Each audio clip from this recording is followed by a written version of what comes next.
Idham ya, inna idhamal ajri ma'idhamal bala. Sesungguhnya besarnya kadar pahala sesuai dengan besarnya cobaan yang datang. Ya. Jadi kalau misalnya ada ujian dari suami Anda, makin berat Anda rasa, dan Anda bersabar, Anda menerima sebagai utusan Allah, lalu kemudian Anda coba lalui, ya, sambil terus memohon petunjuk kepada Allah SWT, maka itu pahalanya lebih besar dibandingkan memang tidak ada ujian dari suami gitu. Anda tinggal taat saja, itu ya, beda kadar pahalanya. Karena itu juga kita menikah dengan manusia, tentu kita berharap idealnya laki-laki ini sempurna seperti yang kita harapkan. Tapi ada orang yang diuji begini. Apalagi kalau dia menikah dengan laki-laki yang bukan saleh, bukan landasannya agama dari awal. Landasannya hanya tampannya, karyanya. Mau beragama nggak beragama nanti aja, urusan nanti. Bahkan nikah sama playboy, ya. Gonta ganti laki-laki. Gonta ganti perempuan, mohon maaf. Gonta ganti perempuan. Ya. Anda wahai muslimah yang sudah tahu sebelum menikah laki-laki yang Anda nikahi ini, mungkin Anda adalah pacar yang ke-100-nya misalnya. Lalu Anda berbangga menjadi istrinya. Jangan heran kalau nanti dia selingkuh. Karena memang sebelum menikah sudah begitu orangnya. Cari laki-laki memang yang tidak kenal wanita. Laki-laki saleh. Di mana mereka Ustaz? Di masjid. Azan mereka di saat pertama. Ya. Mereka dari pendidikan-pendidikan agama. Memang harus begitu. Sebagaimana juga Muslim mencari seperti itu istrinya. Kalau Anda cari sembarangan di pinggir jalan sana, ya, atau hanya karena terkenal di medsos atau tanpa melihat agamanya, maka Anda telah jauh dari tuntunan Nabi SAW yang memerintahkan kita mendahulukan agama. Dan itu akan membawa kebahagiaan, karena orang yang mengenal Tuhannya pasti dia akan memberikan hak makhluk Allah Subhanahu wa Ta'ala. Dan beliau mengatakan barang siapa yang bergaul dengan manusia dan berusaha dan bersabar atas gangguan mereka, lebih baik daripada orang yang tidak bergaul dan bersabar sama sekali. Ini karena ada hadis Nabi SAW yang berbunyi seperti itu ya. Untuk orang mukmin yang berbaur sama manusia, bersabar dengan cobaan mereka, itu lebih afdal daripada seorang mukmin yang pergi ke gunung lalu menyendiri lalu ibadah kepada Allah Subhanahu wa Ta'ala tanpa ada cobaan. Karena pahala sabar hanya didapatkan kalau cobaan sedang datang. Baik, kemudian ada subjudul di sini beliau mengatakan luruskan niatmu di awal-awal memulai kehidupan rumah tangga. Isi daripada subjudul ini adalah rumah tangga yang sukses adalah rumah tangga yang diliputi kebahagiaan. Kita sepakat ya dulu. Dan pasti orang kalau ditanya mau bahagia nggak? Jawabannya pasti iya. Ya. Hal itu hanya akan terwujud dari sela-sela perangai baik suami istri dan kesungguhan mereka menciptakan kegembiraan ke dalam rumah.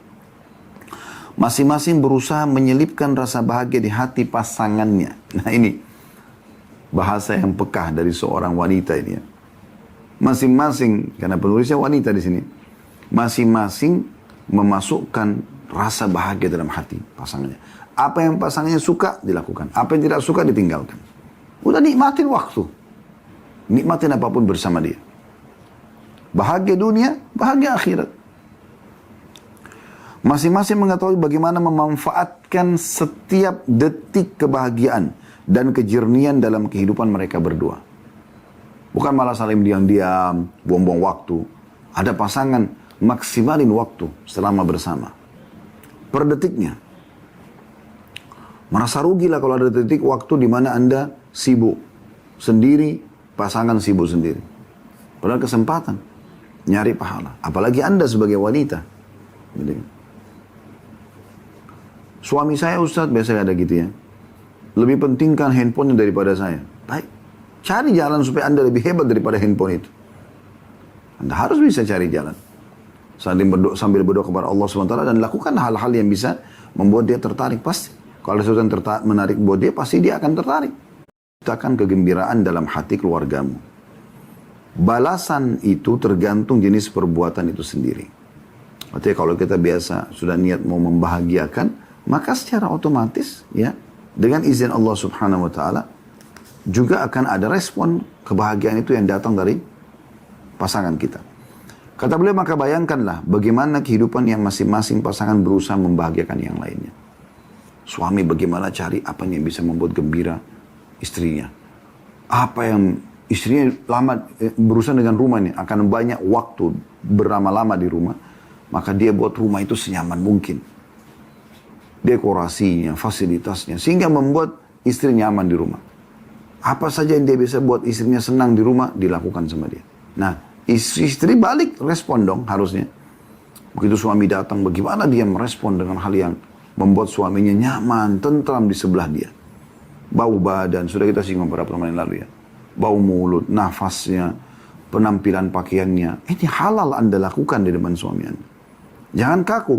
Harus Anda ubah pola Anda yang selama ini kaku itu. Kemudian beliau mengatakan kegembiraan akan menemani kesendirianmu dalam kuburmu dan memasukkanmu ke dalam surga. Ini subjudul yang lain. Tapi masih di poin nomor 3 tentang masalah niat ya. Kegembiraan akan menemani kesendirianmu di dalam kuburmu dan memasukkanmu ke dalam surga. Dari Aisyah radhiyallahu anha beliau mengangkat dalilnya, ia berkata, Rasulullah SAW bersabda, "Man adkhala ala ahli baiti minal muslimina sururan, lam yardallahu lahu thawaban dudal jannah." Barang siapa yang memberikan kegembiraan kepada satu keluarga muslim, maka tidak ada balasan yang diridhai Allah untuknya selain surga. Hadis ini diriwayatkan oleh At-Tabarani. Nabi SAW juga bersabda, "Ma adkhala rajulun ala rajulin mu'minin sururan, illa khalaqallahu min dhalika sururi malakan ya'budullaha wa yuwahhiduh. Fa idza sara al-'abdu fi qabrihi atahu dhalika surur fayaqul amma ta'rifuni fayaqulu lahu man anta fayaqul ana as-sururu alladhi adkhaltani ala fulan ana al-yawmu unisu wahshataka wa ulkinaka hujjataka wa uthbituka." Tidaklah seseorang memberikan rasa kegembiraan kepada seorang mukmin, melainkan Allah menciptakan dari kegembiraan itu malaikat yang senantiasa beribadah kepada Allah dan mengesahkannya. Jika hamba itu dimasukkan dalam kuburnya, maka kegembiraan itu datang seraya berkata, "Tidakkah engkau mengenalku?" Ia bertanya si mayit ini, "Siapa engkau ini?" Kegembiraan itu menjawab, "Aku adalah kegembiraan yang engkau masukkan ke dalam hati si fulan. Pada hari ini, aku akan menemani kesepianmu, menuntunmu dalam menyampaikan hujahmu," ya argumentasi, supaya bisa menjawab pertanyaan malaikat. "Mengukuhkanmu dengan kata-kata yang teguh, menjadi saksi bagimu pada hari kiamat, memberi syafaat untukmu kepada Rabbmu, dan memperlihatkan kepadamu akan kedudukanmu di surga." Hadis ini diriwayatkan oleh Ibnu Abid Dunya.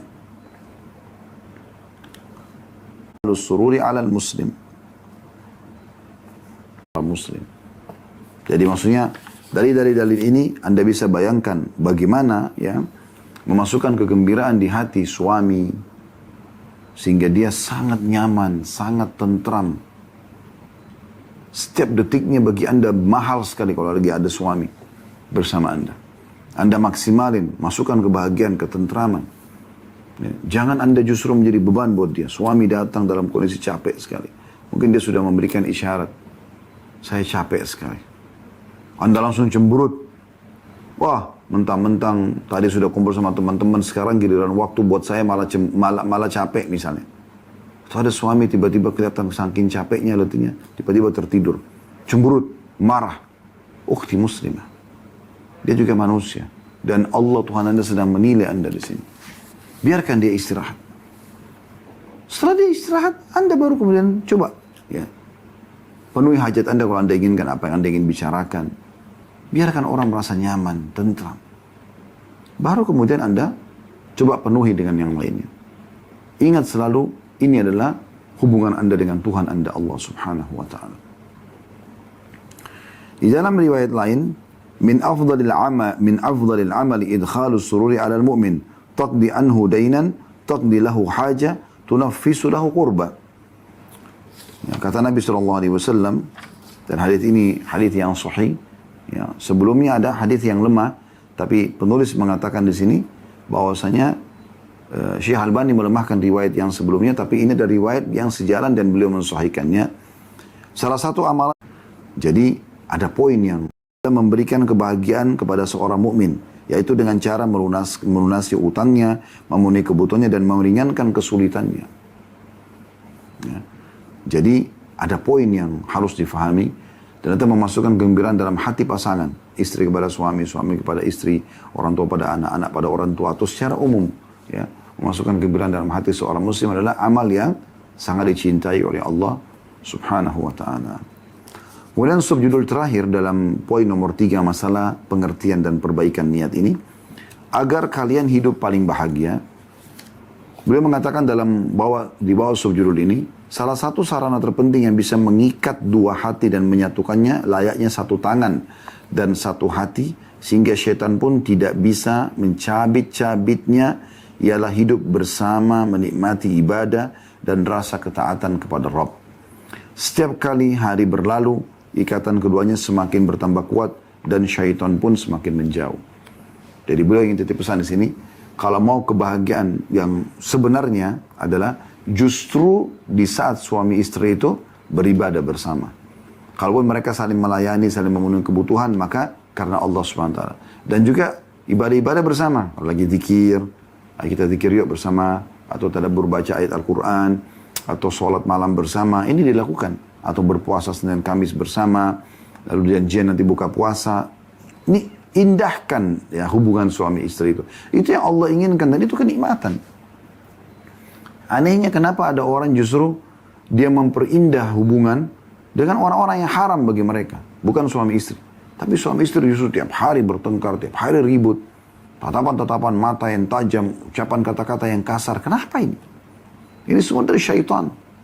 Tapi syaitan kata beliau di sini bisa justru menjauh di saat Anda sama-sama beribadah, niatkan ibadah.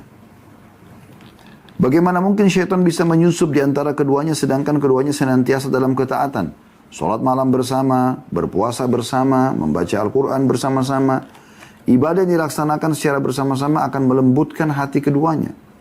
Maka bagaimana mungkin orang yang beribadah bersama-sama akan bersengketa hanya karena sesuatu yang remeh. Sedangkan di antara keduanya terdapat perkara yang jauh lebih besar daripada itu. Yaitu ketaatan kepada Allah Subhanahu wa ta'ala. Ini poin yang ketiga tentang masalah pengertian niat dan perbaikan penataan niat dalam rumah tangga. Baik teman-teman sekalian, kita melanjutkan dengan istri ya, waktu-waktu di mana bersama beribadah. Beliau mengatakan, pilihlah satu wirid tertentu yang kalian baca bersama walaupun sekali dalam sepekan. Misalnya istighfar, zikir pagi petang ya. Kalau bisa setiap saat bagus juga, ya. Setiap hari gitu. Tapi ini minimal sekali sepekan. Kemudian yang lain dialogkanlah sebuah hadis Nabi SAW atau ceramah. Dan berpegang teguhlah dengan faedah-faedah yang terdapat di dalamnya. Jadi jangan cuma omong kosong, tapi ada mungkin dia juga mudah untuk menjawab, jadi tidak perlu lagi menjawab. Ini cukup banyak sekali yang bisa dilakukan bersama. Dan diantara dalilnya tentang amalan bersama ini adalah diambil dari sabda Nabi SAW. Diriwayatkan oleh Abu Daud, rahimallahu rajulan qama minal laili fa shalla wa ayqadha imra'atahu fa in abat nadhaha fi wajhiha al-ma' rahimallahu imra'atan qamat minal laili fa shallat wa ayqadhat zawjaha fa in aba nadhahat bi wajhihi al-ma'. Semoga Allah merahmati seorang laki-laki yang bangun malam untuk mengerjakan sholat dan membangunkan istrinya. Jika istrinya sholat malam, jangan sholat sendiri. Coba dia bangunkan istri. Menyadari kalau Nabi SAW kena ngantuk, ya sudah dibiarkan saja. Karena Nabi SAW juga pernah sholat dan membiarkan Aisyah radhiyallahu anha. Yang Aisyah menggambarkan beliau menyadari kalau Nabi SAW sedang sholat di dekat beliau, gitu kan, di dekat tempat tidur beliau radhiyallahu anha. Tapi ada juga riwayat yang menjelaskan seperti kalau tertinggal 10 akhir Ramadan, Nabi SAW menguatkan ikatan sarung dan membangunkan istrinya untuk sholat, gitu kan. Jadi kondisi dan keadaan disesuaikan kayak ini. Tapi kalau dua-duanya bangun mengerjakan sholat dan saling mendukung, perhatikan hadis setelahnya. Kata Nabi SAW, "Idza aikadhar rajulu ahlahu minal laili fa shallaya." Pun yang banyak berzikir kepada Allah Subhanahu wa ta'ala. Ya.